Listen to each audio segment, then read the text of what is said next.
Today, News Corp launched The Daily, which they claim is the world's first iPad-only newspaper. It's only available in the US for now. It will be free for the first 2 weeks thanks to a sponsorship from Verizon. Subscriptions will be $1 for the first week and $40 for the first year. So how does it stack up?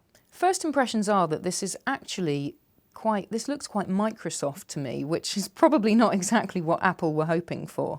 But the navigation is like a not quite so good version of Coverflow, which is how you navigate albums in the iTunes store. This navigation is a little bit disorientating because there's no progress bar, so you can't see quite how far through the content you've navigated unless you click down to each of the sections at the bottom here, and then you get a progress bar at the top. The Daily isn't just about repurposed content. Murdoch was very keen to point out that The Daily will involve original shoe leather reporting, as he called it. And he'll need it as well, because The Daily will be competing with a lot of free news on the internet.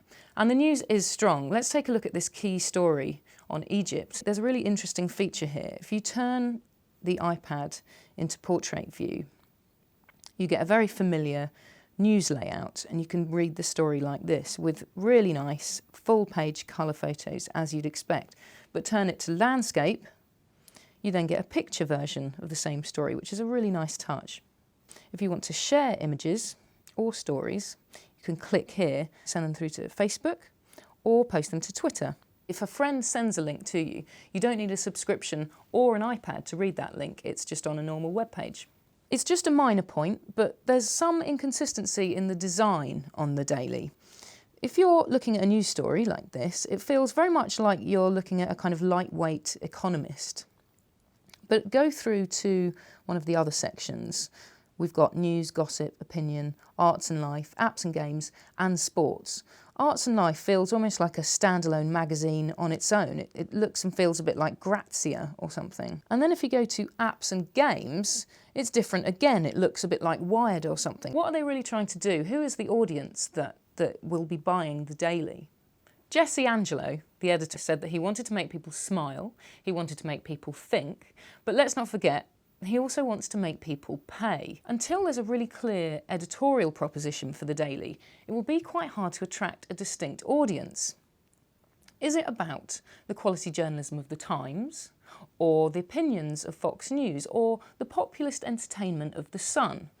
We don't know yet. Rupert Murdoch has said that he wants to sell 1 million subscriptions to make The Daily economically viable.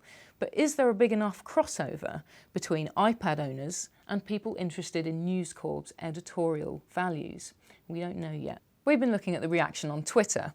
@DJ Bentley was very quick to point out that they are quite correct that competition for The Daily doesn't just come from other news apps, it comes from everything else on the iPad, up to and including Angry Birds.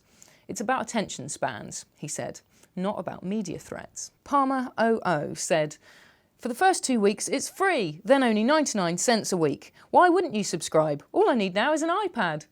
And Adam Pasick said, "Dear photographers covering The Daily launch, please get a shot of Rupert Murdoch in front of the Falling Pharaoh cover for future use."